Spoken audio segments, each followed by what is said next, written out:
Ok, entonces en esta nos daban eficiencia, nos daban trabajo, ¿verdad?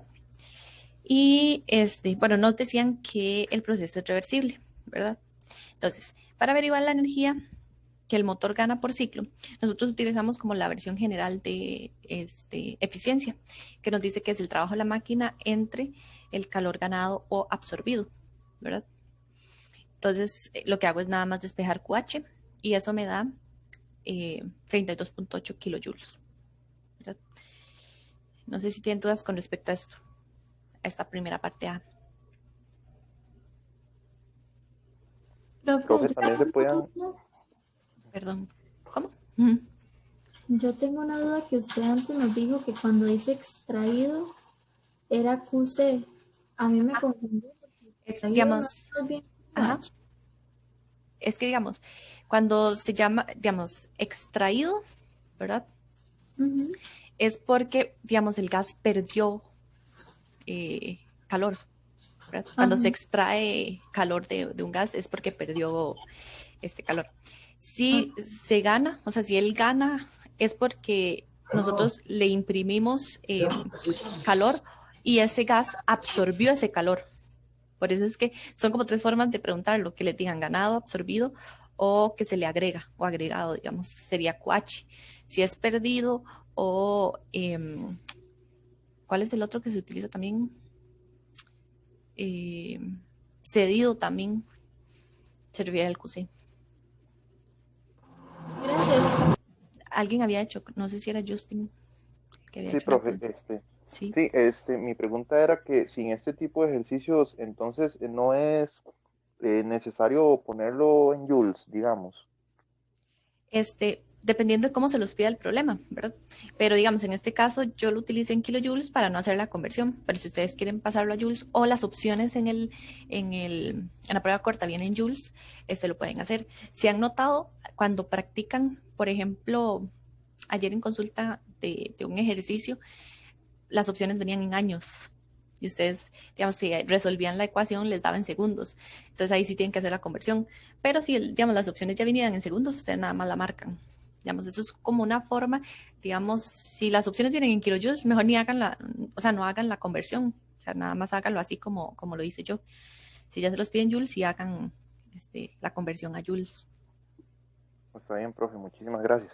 Bueno, ahora, nosotros sabemos que por definición el trabajo de la máquina es el calor ganado menos el perdido, ¿verdad? Entonces lo que hago es despejar el calor perdido, que es QC, y nos da que es 24.6 kilojoules. Que tiene sentido que sea menor, ¿verdad? Que el calor ganado. Ok. Y en la parte C, perdón, ahí puse B otra vez. Aquí C. Ay.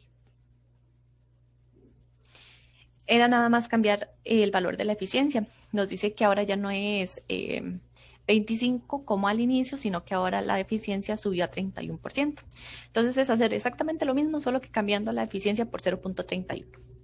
Y vean que varían un poco los calores, ¿verdad? De hecho, son valores más pequeños que los que teníamos anteriormente. Sí, ok. La que se viene es la que ahí me comentó el asistente que tuvieron un poquillo más de problemas al resolver. Como ya les dije, estos ejercicios o estos capítulos tienen la particularidad que ustedes van a necesitar cosas que ya han visto, ¿verdad? Por eso yo les decía que tuvieran al día la materia porque, por ejemplo, en este tipo de ejercicios donde se utilizan ciclos, ustedes van a tener que utilizar ecuación del gas ideal, van a tener que utilizar las fórmulas de calor y de trabajo y de energía, ¿cómo es? Cambio de energía interna que vieron anteriormente. Lo que va a cambiar es porque, digamos, nosotros los ciclos no los podemos ver en su totalidad. Nosotros tenemos que ir separándolo por trayectos, ¿verdad? Porque no se comporta igual en todo el ciclo. Tenemos una parte que es un proceso isocórico, tenemos otra parte que es isobárico y tenemos la otra que es adiabático.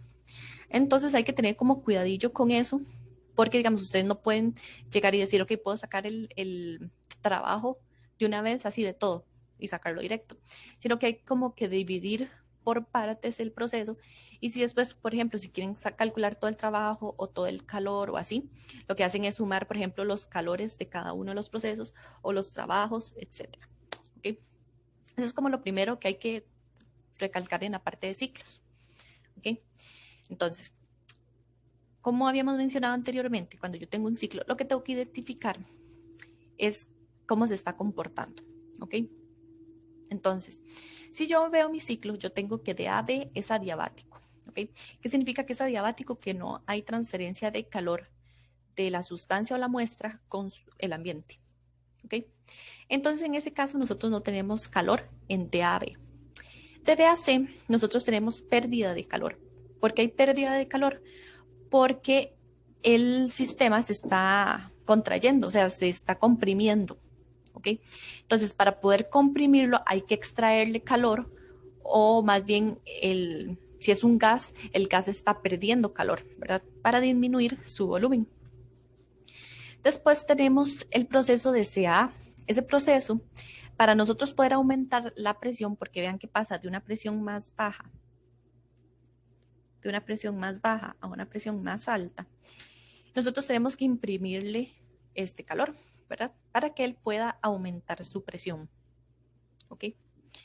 Entonces, ya con eso que ya lo identificamos, que de hecho cuando leímos el ejercicio al inicio de la clase ya lo habíamos hecho, procedemos a ver qué nos da información el diagrama para poder solucionar lo que nos están pidiendo. Vean que yo no conozco la presión en A, ¿ok? Y bueno, yo tengo la presión en C, que es la misma que la presión en B. Tengo los volúmenes en C y B, ¿verdad? Entonces, vean que de hecho con la información que me da el problema, me dice que el gas ideal tiene un gamma de 1.4. Si el gamma es de 1.4, ¿qué tipo de gas es? Diatómico, profe. Sí, excelente. Ahora, yo lo que hago es que, ok, yo necesito averiguar la presión en A, ¿verdad? Entonces, ¿qué es lo que puedo utilizar? Puedo utilizar la relación para procesos adiabáticos, ¿verdad? Que me relaciona presión y volumen. Vean que yo tengo los dos volúmenes, tengo una presión y de hecho tengo que averiguar la otra presión y tengo el valor del gamma. Entonces, lo que utilizo es esa fórmula, ¿ok? Vean que la fórmula eleva a la gamma los volúmenes, ¿ok? Eso es como importante. Igual, en este caso, como el gamma, la razón entre los volúmenes tienen las mismas unidades, daba igual, por ejemplo, si nosotros hubiéramos dado o hubiéramos tenido, por ejemplo, litros, por ejemplo, porque los litros se cancelan con los litros y la relación da igual, ¿verdad? Entonces, en este caso, igual estaba en metros cúbicos, entonces no había tanto problema. Yo la presión la dejé en términos de atmósfera, ¿verdad? Porque la presión inicial daba atmósfera. Si el problema les pide que sea en pascales, lo que hacen es que multiplican ese valor por 1.013 por 10 a la 5 pascales. ¿Ok? Ahora, esta es como la parte, la que sigue, la parte B es como la parte más complicadilla, tal vez porque tienen que utilizar conceptos que ya han utilizado antes. Entonces, dice, ¿cuánto calor absorbe este gas por ciclo y en qué parte del ciclo ocurre? Entonces, yo no necesito calcular todos los calores, yo nada más necesito calcular el calor que se absorbe. Y el calor que se absorbe es el calor que está entrando en el proceso isocórico, que es el proceso de C a A. ¿Ok?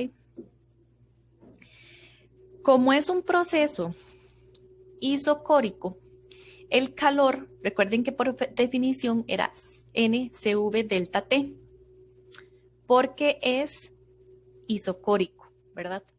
Si fuera isobárico, el calor va con CP, ¿ok? Ahora, vean que de hecho el problema nunca les dice que es diatómico, pero les dice que el gamma es 1.4. O sea, el gamma les dice que es diatómico. Entonces, como yo sé que es diatómico, mi CV va a ser 5 medios de R, por definición, ¿verdad? Por ser diatómico. ¿Okay? Esas son las cosas que tienen que ir identificando en los problemas. Ahora, a mí nunca me dan el cambio de temperatura. De hecho, si ustedes ven el problema, nunca habla de delta T y el diagrama nunca tiene delta T. Entonces, ¿qué hago yo? Para yo poder tener un cambio de temperatura, vean que el proceso tiene un cambio de presión, ¿verdad? Entonces, ¿cómo se ve eso reflejado en la ecuación del gas ideal? Que el cambio de presión por el volumen, vean que el volumen se mantiene igual porque el volumen es un proceso isocórico, ¿verdad? Va a ser igual a R por delta T. ¿Por qué es que es un delta T? Porque si ustedes ven, si ustedes dibujaran las isotermas, ustedes tendrían una isoterma acá y tendrían otra isoterma acá. Y recuerden que las isotermas son a temperaturas constantes. Entonces, ¿qué quiere decir esto? Que para pasar de C a A tuvo que cambiar de temperatura. Por eso es que se está imprimiendo calor. Entonces, por eso es que el delta P, por eso es que existe un delta P y un delta T. ¿Okay? Entonces, nada más sustituyo eso en la ecuación, ¿verdad? Este delta T aquí. Y se me convierte en esto. Vean que de hecho los moles, o sea, no necesito conocer moles para poder averiguar esto. Y también se me cancelan las R del CV con la ecuación del gas ideal. Entonces me queda que el 5 medios 0.0020, que este es el volumen en el proceso isocórico. El cambio en la presión. Y aquí tienen que hacer la conversión de la presión, ¿verdad? Porque si no, no les van a dar las unidades que requerimos. Entonces, recuerden, presión tiene que ir en pascales y volumen en metro cúbico. Entonces, al final, el calor en la parte B nos da que es 5.475.27 joules. Esta parte B queda clara. Sé que tal vez es como mucha cosa, pero, o sea, se los digo así, de fijo, les van a preguntar algo de diagramas en la prueba corta. Es importante que lo entiendan. Sí. Una cuestión. Sí, ¿por qué es que entonces no podemos usar el volumen de B, el de 0.0090? Porque estamos viendo este proceso. Ah, ok, ya lo veo, Porque, pensé que era la horizontal. no, porque este proceso es donde se absorbe calor, ¿verdad? Porque está necesitando calor para poder aumentar su presión. Entonces, por eso es que estamos sacando el isocórico. Ok, gracias, profe. Bueno, ahora la parte C dice cuánto calor cede este gas por ciclo y en qué parte del ciclo ocurre. Entonces, en este caso sería el proceso horizontal, que es el isobárico, ¿verdad? Entonces, de hecho, tiene la misma lógica detrás, ¿verdad? Pero en este caso, como es isobárico, ¿verdad? El C que vamos a utilizar en la fórmula de calor es el Cp, ¿verdad? Por ser a presión constante. Entonces, el Cp para un gas diatómico es 7 medios de R. ¿Ok? Y en este caso, vean que en mi dibujo cambia el volumen, pero la presión se mantiene constante. Y pasa lo mismo, o sea, yo voy a tener que este punto va a estar en una isoterma y este punto va a estar en otra isoterma. Entonces, nosotros vamos a tener que P por el cambio del volumen entre NR es igual a delta T. Vea que aquí cambia la variable que tiene el cambio, ¿verdad? En este caso es el delta V, en el caso de la parte B era delta P, ¿verdad? Pero eso depende del proceso que estemos viendo. Y además de que tenemos dos puntos, por ejemplo, a diferentes volúmenes y a diferentes temperaturas. Entonces, es prácticamente lo mismo, ¿verdad? Ya, la sustitución. Y al final nos queda que el calor ahí es de 3.722.78 joules. ¿Ok? Tiene sentido, ¿ok? Si lo quieren revisar, que el calor que se está perdiendo sea menor al calor que se está absorbiendo o se está, se le está agregando al sistema. ¿Okay? Ahora, recuerden que, bueno, aparte de, nos pide cuánto trabajo realiza esta máquina en un ciclo. La definición del trabajo es la suma de los calores, ¿verdad? Aquí me faltó menos. Entonces lo que hacemos es sumar todos los calores en el proceso. Entonces sería el calor agregado, que es 5.475.27, más el calor perdido, que es menos 3.722.78. Y nos da que el trabajo es 1.752.49. Entonces, para sacar la eficiencia, lo que hago es el trabajo entre el calor absorbido, ¿verdad? Y eso nos da que la eficiencia en esta parte es de 32%. Vean que, se los voy a repetir, van a tener que utilizar muchas cosas que han visto en el capítulo 18, 19 y 20. ¿Okay? Esos capítulos todos se relacionan entre sí. Por eso es que se agrupan como están agrupados para las pruebas, ¿verdad? Entonces, recuerden que ustedes para este tipo de procesos termodinámicos van a tener que aplicar cosas que ya han visto en los otros capítulos. Entonces, no es como que lo pueden dejar como de lado, sino que sí tienen que ir trabajando con eso. ¿Okay? No sé si tienen dudas con respecto a esto. Está como muy raro, ¿ok? No, profe, está aquí todo bien. Ok. Está bien. Ahora, el ejercicio 3 era nada más casi que sustituir, ¿verdad? Decía que el ciclo de Otto de un motor Mercedes-Benz tiene una razón de compresión de 8.8. ¿Cuál es la eficiencia ideal del motor? Si gamma es igual a 1.4. Y el motor de Dodge Viper GT2 tiene una razón de compresión de 9.6. ¿Y qué aumento en la eficiencia ideal resulta de este aumento de la razón de compresión? Entonces, aquí la clave era saber que cuando yo hablo de razón de compresión, es la razón entre los volúmenes. ¿Ok? Entonces, siempre que me digan a mí la razón de compresión en un ciclo de Otto, lo que se refiere es a la razón de volúmenes. ¿Okay? Entonces, lo que hacían era plantear la eficiencia. Entonces, la eficiencia es igual a 1 menos esa fracción que está aquí. Yo lo que hago por facilidad, para no estar manejando esa fracción, lo que hago es darle vuelta. Entonces, cambia el signo del exponente, ¿verdad? Es como si tuvieran V1 entre V2 a la menos paréntesis gamma menos 1, ¿verdad? Es lo mismo. Entonces, si yo sustituyo en esa parte, nos da que la eficiencia es de 58.1%. Y después, para la parte B, calculo esa eficiencia, pero para esa otra razón de compresión. Y me da que es 59.5. Viendo las dos eficiencias, ¿verdad? Yo puedo decir que en la parte B la eficiencia incrementa un 1.4%. ¿Cómo lo saco yo? Bueno, di los restos para ver cuánto aumentó uno con respecto al otro. Entonces yo sé que aumentó un 1.4% si yo cambiaba esa razón de compresión.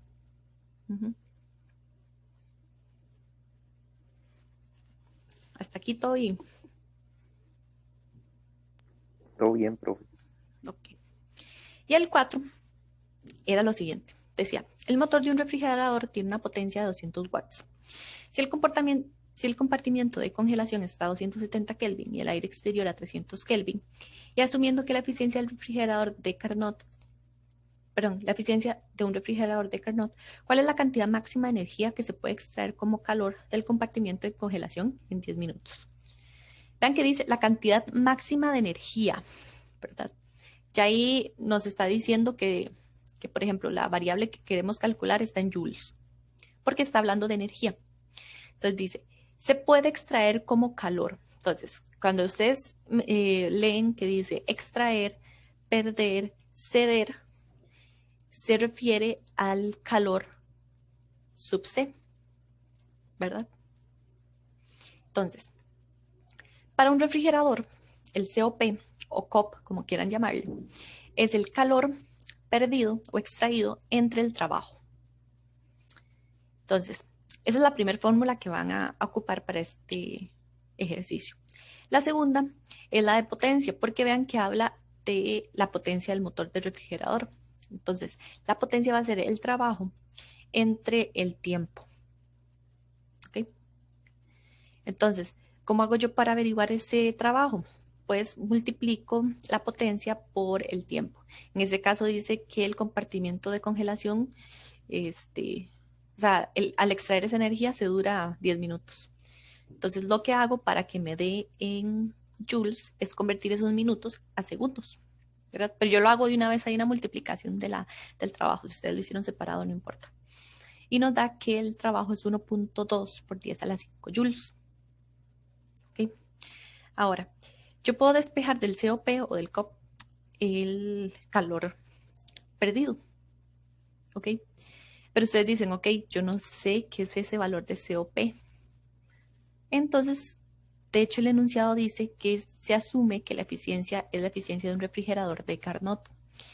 La eficiencia de un refrigerador de Carnot es la temperatura más baja, que es TC, entre la diferencia de las temperaturas, ¿verdad? De la Oh, temperatura más, ajá. perdón. Eh, porque aquí usamos el COP de calentamiento si es un refri. No, este es el del refrigerador, digamos. Por eso es TC arriba.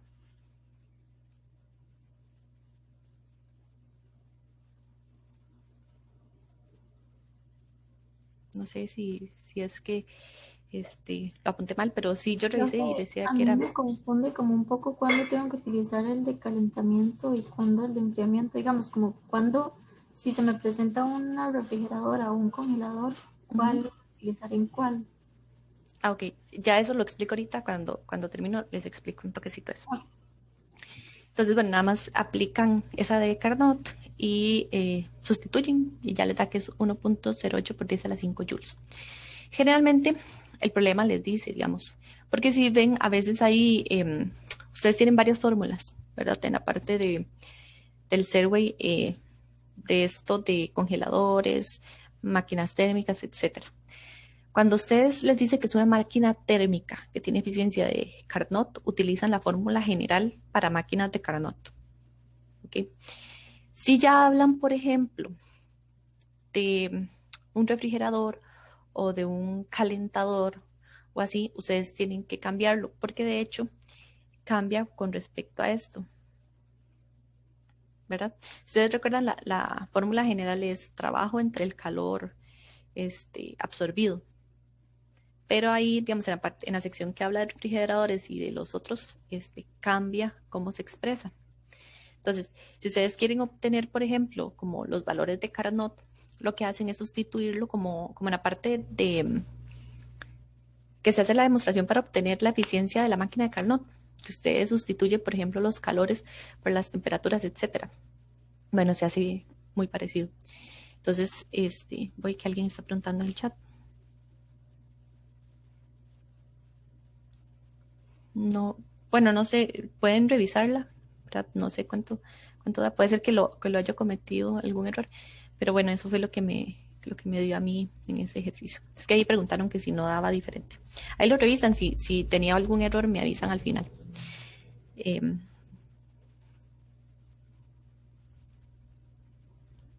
entonces, en esta, eh, el ejercicio 5 decía que era un motor de Carnot, ¿verdad? A alta temperatura. Entonces yo lo que hago es que yo tengo que es la eficiencia de Carnot. Me dice que esa eficiencia cambia con respecto a la temperatura del depósito. Entonces es una razón de cambio, ¿verdad? Entonces, si yo derivo esto con respecto a la temperatura más fría, ¿verdad? La TC, me va a quedar esto que tenemos acá, ¿ok? Entonces integro a ambos lados. Entonces, yo no necesito saber los valores iniciales y finales, digamos, en esta parte, porque yo sé que, digamos, la integral de esto va a ser el cambio en eficiencia. O sea, ¿qué es la eficiencia final menos la inicial, por ejemplo? Y esto va a ser el cambio en la temperatura más fría, ¿verdad? Una temperatura, bueno, el cambio que queremos averiguar. Entonces, lo único que hago es sustituir, ¿verdad? Yo necesito llegar a una eficiencia final de 40. Que recuerden que las eficiencias cuando estamos sustituyendo las ecuaciones se pasan a valores numéricos, que sería, por ejemplo, 40 entre 100 y 30 entre 100. Entonces, si sustituyo, me da que la diferencia de la temperatura en el depósito de baja temperatura, ¿verdad? Es de menos 40 Kelvin.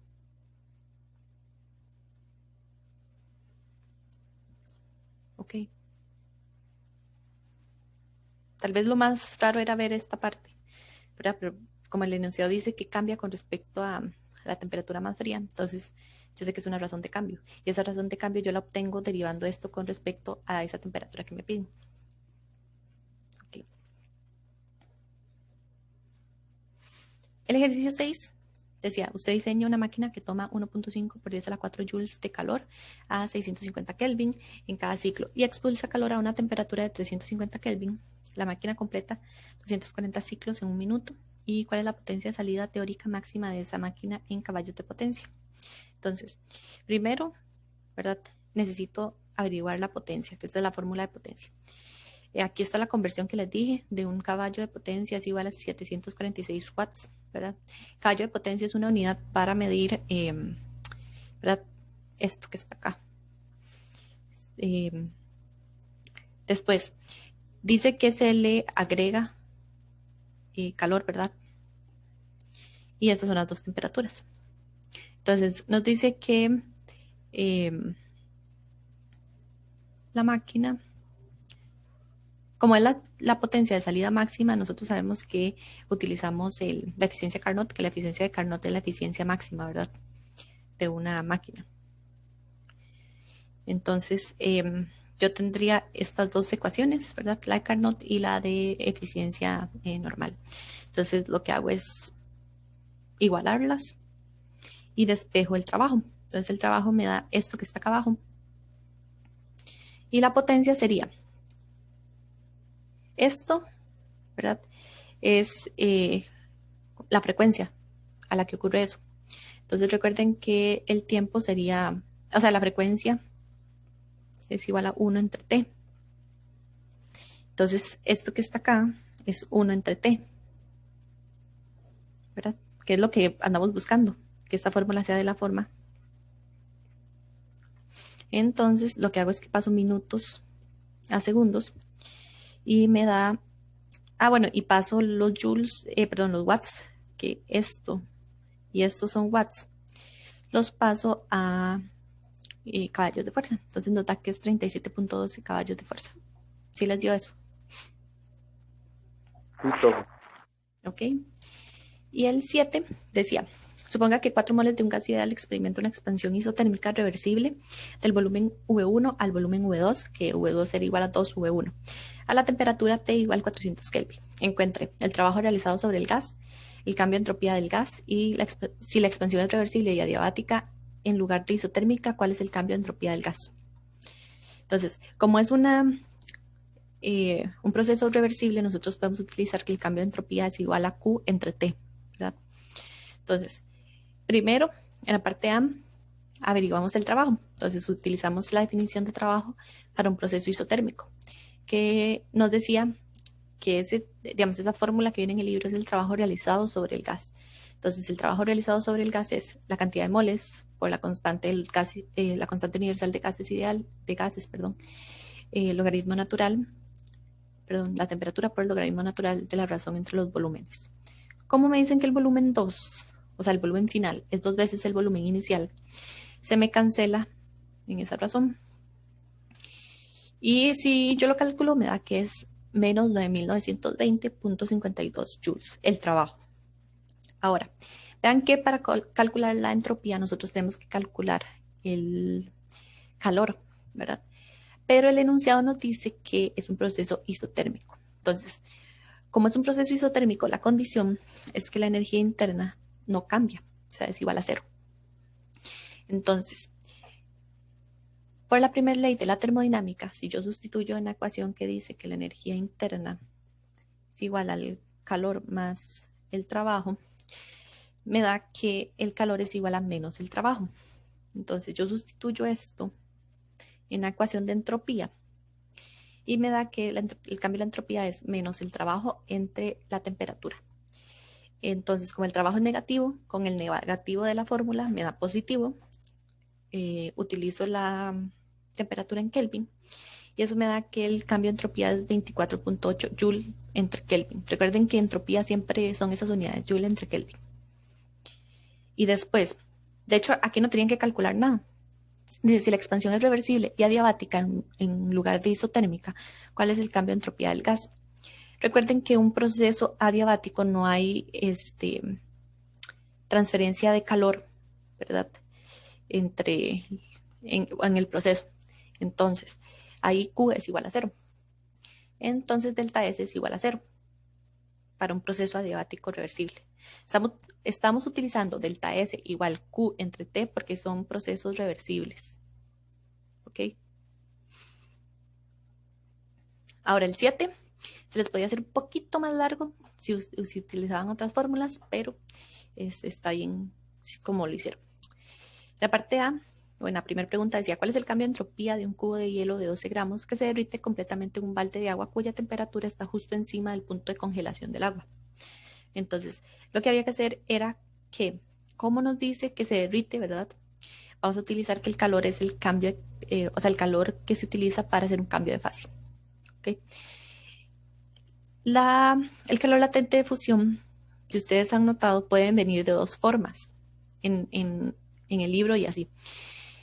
Puede venir en Joule entre kilogramo o Joule entre gramo. Joule entre kilogramo es 3.34 por 10 a la 5. Y Joule entre gramo es 3.34. ¿Ok? Yo, generalmente, cuando era estudiante, lo que hacía era apuntar las dos y ver cuál podía yo utilizar sin tener que hacer conversiones, ¿verdad? Y ahorrarme tiempo. Entonces, por ejemplo, como en este caso me están dando que es la masa en gramos, entonces utilizo el calor latente en Joule entre gramo, ¿verdad? Entonces me queda que es 334 por 12 entre 273.15. ¿Por qué? Porque está hablando que es en el punto de congelación del agua, ¿verdad? En 0 grados Celsius. Entonces hay que pasarlo a Kelvin.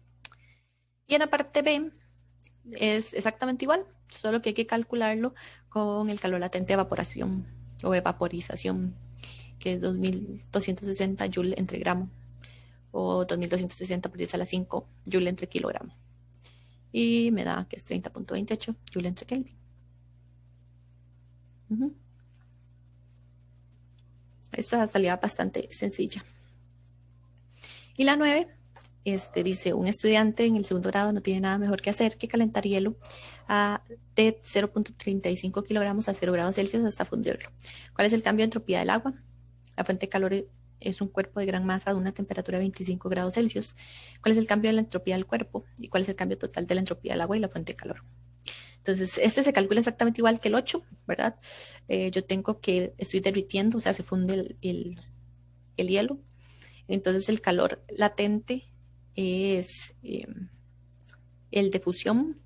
Recuerden que es un calor positivo porque se está agregando calor para que se pueda derretir. Entonces, como el calor es positivo, el cambio de entropía tiene que ser positivo, ¿verdad? El flujo de calor empieza a fluir, valga la redundancia, cuando T es igual a 273.15, ¿verdad? Que ahí es cuando hace el cambio cuando se empieza a fundir. Ya cuando hay un cambio de temperatura es cuando, ¿verdad? Habíamos visto que el calor aumenta la temperatura aumenta cuando se está imprimiendo calor o viceversa. Y la parte B era saber que, por ejemplo, si el hielo está recibiendo ese calor, ¿verdad? Que pusimos ahí el MLF, está absorbiendo ese calor, algún elemento tiene que estárselo cediendo, ¿ok? Entonces, el calor que se lo está cediendo es la fuente. Entonces sería menos el calor de fusión, ¿verdad? Ese sería el calor para la fuente. Y la temperatura, ¿verdad? Ahí en la parte B dice que es 25 grados Celsius. Entonces pasamos 25 grados Celsius a Kelvin y nos da una entropía negativa. ¿Qué quiere decir esto? Que la fuente de calor está cediendo su energía, ¿verdad?